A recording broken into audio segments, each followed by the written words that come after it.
Fala aí pessoal, estamos de volta para mais um vídeo Teclas Daniel na área com as principais notícias e informações do São Paulo nesta terça-feira. E hoje, Márcio Carlomagno apareceu em entrevista exclusiva para o Globo Esporte. Eu gravei esse vídeo lá no canal Teclas Daniel Esportes. Se você ainda não viu, no final desse vídeo vai aparecer na tela final que eu separei para vocês quando encerrar esse conteúdo e também passando aqui em cima em algum momento do nosso vídeo. Falar com vocês sobre a entrevista do empresário do Luciano, onde deixa em aberto o futuro do atacante. Falar também sobre Brenner, nome pintou hoje como uma possibilidade para o São Paulo reforçar. Apuramos e vou trazer informação também aqui nesse vídeo para vocês. E Casares apareceu também se posicionando após a polêmica, depois de 24 horas da polêmica dos camarotes. E o caso Monjaro, que tem mais um episódio e vou atualizar para vocês, e acabou acontecendo até demissão. Sobe o likezão que é importante demais, a sua inscrição ajuda muito no nosso crescimento aqui na plataforma. Conto muito com o seu apoio, se possível também dá aquela hypada no vídeo para fortalecer o nosso trabalho. E para começar, a oposição do São Paulo articula um pedido de destituição de Júlio Casares. O movimento ganhou muita força com os principais líderes da oposição na noite de ontem, após a polêmica dos camarotes. Segundo o jornalista Gabriel Furlan, que levou a informação, ele disse que o maior obstáculo é a aprovação, que tem 2/3 no Conselho, 171 votos de 255, antes da Assembleia Geral. O argumento é por gestão temerária. Sinceramente, rapaziada, não sei se isso vai acontecer, o próprio Casares aí não quer sair de forma alguma do cargo, mas estão tentando fazer algum tipo de movimento e cobrança, isso já é bastante importante. E o Casares, em meio de uma nota oficial, acabou se pronunciando referente à polêmica de ontem, está na tela para vocês e eu vou ler. Tomei conhecimento da lamentável conversa telefônica em áudio gravado divulgado pela imprensa nesta segunda-feira, um dia muito triste para a instituição. Só venho me manifestar agora, um dia inteiro após os fatos virem à luz, porque a prioridade é de que tudo seja esclarecido e, se assim for necessário, as devidas medidas sejam tomadas. Casos como este não podem passar sem ser devidamente esclarecidos, e isso será feito por meio de sindicância, que foi instaurada imediatamente após a revelação do episódio. Este trabalho está sendo feito em duas frentes. A primeira e mais importante é a auditoria externa, para que não haja nenhuma possibilidade de interferência política ou de influência de poder. Todos serão ouvidos e o relatório final dará ao clube suas considerações e orientações de eventuais próximos passos. Em paralelo, a sindicância interna será tocada pelo Departamento de Compliance. Não defendo e nem pratico pré-julgamento e condenação prévia. Acredito no amplo direito à defesa, mas ressalto que, seja qual for o resultado da sindicância, vamos agir com rigor com quem quer que eventualmente seja apontado com conduta inadequada no clube. Não há e nem haverá favorecimento por proximidade, amizade, parentesco, função ou alinhamento político. Não podemos conviver com malfeitos de nenhuma natureza. Nenhuma pessoa é e nunca será maior que o São Paulo Futebol Clube. Bom, primeiramente, o Casares ele deveria aparecer se pronunciando em entrevista coletiva. Ou pelo menos em um vídeo, para deixar público isso para todo mundo. Mas ele, mais uma vez, se esconde e solta apenas uma nota. Se a gente for pegar a última frase ali, que ninguém é maior do que o São Paulo, isso eu acho que serve até para ele, porque às vezes ele acha que ele é maior do que o São Paulo, Mas tá aí, uma nota do Casares, para mim, não sei se dá para confiar muito, Porque já vimos alguns casos do São Paulo sendo colocados por baixo do tapete, e é bem provável que esse, no final, vai acabar sendo mais um. Deixa aqui embaixo o seu comentário, que é muito importante para nós. E partindo agora para o caso do Monjaro, rapaziada, temos mais um episódio. O UOL, através do Pedro Lopes e também o Gabriel Sá, levantou mais uma informação bastante importante, uma apuração um pouco mais profunda sobre o caso, As canetas indicadas a jogadores do São Paulo, elas não eram autorizadas pela Anvisa. e nem eram autorizados aí a comercialização. E o problema maior também é que a pessoa que vendia era uma pessoa que se passava por um nome e no final era outro. E esse tipo de medicamento não pode ser vendido assim através de uma pessoa normal. Tem que ser vendido, né, através de farmácia e também com documento, né, com uma indicação médica, e que não foi o caso. A própria matéria do UOL, eles entraram em contato com essa pessoa e tentaram comprar o produto, né? E eles conseguiram, né? A pessoa estava cedendo, mandou ali número de Pix, e isso tudo sem laudo médico, sem documento médico apresentando. E depois a pessoa que estava vendendo, né, soube através dos jornalistas que ele estava sendo vítima ali de uma matéria, e depois ele começou a desconversar. Antes ele havia até entregado que pessoas ali do São Paulo, conselheiros do São Paulo e até filha de conselheiro, adquiriram alguns produtos com ele. Mas depois ele começou a negar quando soube que ele estava sendo ali meio que entrevistado. O valor do medicamento era 20% maior do que o tradicional vendido aqui no Brasil de forma legal. E o problema é que o médico Eduardo Howe, ele que acabou indicando essa pessoa para os jogadores do São Paulo. Sendo assim, a venda era irregular. São Paulo e Eduardo Howe se reuniram e rescindiram o contrato em comum acordo. Sendo assim, o São Paulo não terá mais o Tecfut, que foi muito importante na base do Sub-20, dando resultados positivos. Uma pena que uma atitude lamentável do médico acabou prejudicando também um trabalho que vinha sendo muito importante no São Paulo, que começou em Cotia, estava praticamente iniciando também na Barra Funda e tinha bons projetos para iniciar em 2026. Uma pena, né? Eu até fiz um vídeo antes falando de tudo isso, do caso e tal, né? Mas nesse caso do médico, rapaziada, não tem como defender. Ele fez algo ilegal, irregular. Igual eu sempre falo com vocês aqui no canal. Sempre que surgir alguma coisa polêmica, complicada, vamos tentar ser o mais justo possível. Eu fui o mais sincero possível na questão lá atrás, com o médico e tal, trouxe para vocês informações importantes de resultados na base que vinha acontecendo no São Paulo. Isso poucas pessoas sabiam, tá? Muitas pessoas gostam mais de criticar e tal, essas coisas todas, porque não tem muito conhecimento e é até normal. Mas a partir do momento que existe uma coisa ilegal sendo feita, não tem como defender.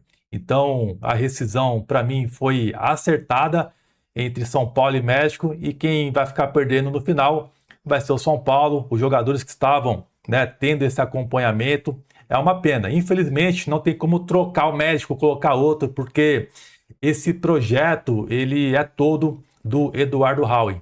Então, para funcionar o projeto, precisava dele. Sendo assim, com a demissão, acaba todo o projeto. É uma pena, e quem perde com isso, na minha visão, é o São Paulo. Para encerrar esse assunto, vocês se lembram daquele momento que o Crespo concedeu uma entrevista coletiva e disse o seguinte, que coisas estranhas acontecem no São Paulo? Isso era uma delas, que o Crespo ele ficou sabendo disso, incomodou, de acordo com a matéria do UOL, e foi lá conversar com o Eduardo Howe para entender, né, por que tomou esse procedimento. Então o Crespo ele não era favorável a esse tipo de coisa, tá? Então o Crespo também teve uma participação importante, né, apertando ali o médico, querendo entender o motivo ali dos jogadores tomarem esse medicamento, né? O problema não é nem tomar o medicamento, né? Não é nem tomar, o problema é a indicação que ele deu para os jogadores de uma pessoa que vendia de forma irregular e o medicamento não era aprovado pela Anvisa. Para resumir, pessoal, o negócio é ilegal, né? A venda dessa forma, então estava tudo errado já e não passou por trâmites legais. Então a gente nem sabia se esse produto de fato que os jogadores adquiriram era bom, né? Era de confiança, porque a venda era de forma ilegal. Bom, e sobre o Márcio Carlomagno, ele segue como CEO do São Paulo. Vocês viram a nota aí do Casares, né? Nem citou ele nem nada na questão da nota ali. E ele segue como CEO. Eu vou resumir rapidinho alguns pontos da entrevista que ele concedeu ao Globo Esporte. Se você não viu, na tela final vai aparecer a entrevista para vocês na íntegra, tá? O resumo foi o seguinte, rapaziada. Ele disse que cedeu o camarote para Mara Casares, ex-mulher do Casares, mas no papel eles ainda são casados. Isso também pode até influenciar em alguma coisa aí, tá? Mas ela não poderia vender. Então ele acabou cedendo o camarote, ele afirmou isso, né, na entrevista, mas deixando claro que ela não poderia vender o camarote. Então descobriu que teve uma treta ali no dia do show, né?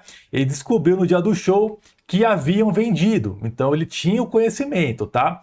Diz que a Mara falou que venderam sem o aval dela, né?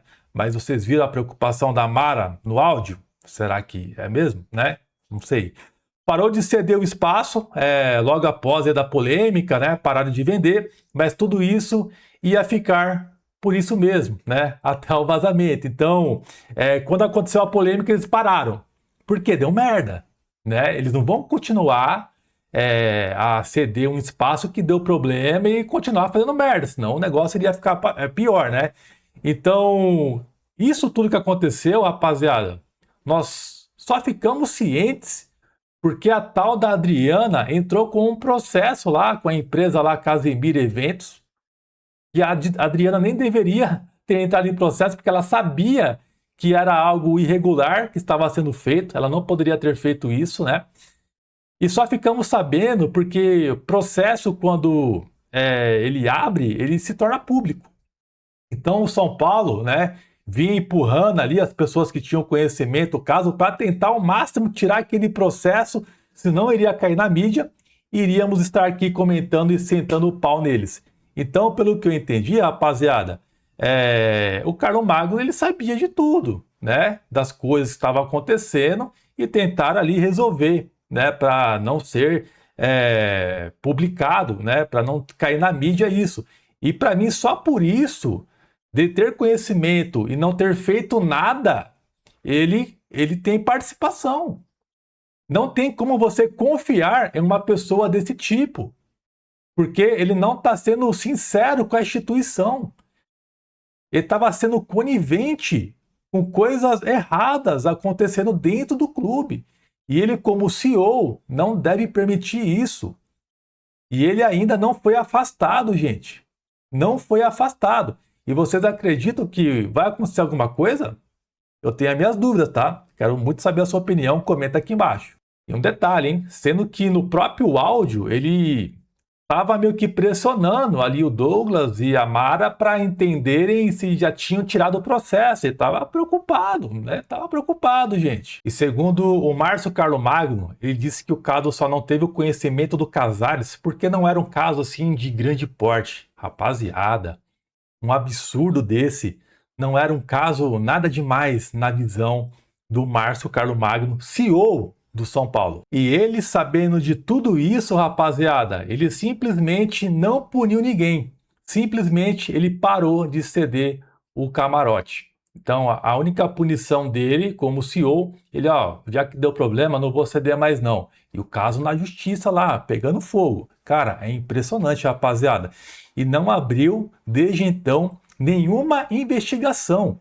Então, esse caso já era para estar rolando uma investigação há muito tempo. E só começaram a investigar porque saiu no Globo Esporte. Eu pergunto para vocês, uma pessoa desse tipo, como CEO do São Paulo, por que está lá ainda? Por que está lá ainda essa pessoa? Por que, Casares? Quero saber muito o que você pensa, comenta aqui embaixo. E hoje, dia 16, iria sair a surpresa, a grande surpresa de Diego Fernandes. E eis aí que o André Hernan soltou a informação. O que é essa surpresa? Se chama o São Paulo Day, segundo a matéria da ESPN, que vai promover um painel de discussão com data ainda a ser definida para resgatar a gestão, governança e principalmente a credibilidade do clube. Segundo a matéria, a ideia é contribuir com investimentos e auxiliar o clube sem ter cargo de direção ou mesmo estatutário. Então, a gente meio que já imaginava que seria um projeto que ele iria elaborar e tal. Então, por enquanto, né, não tem nem data definida ainda para discutir isso.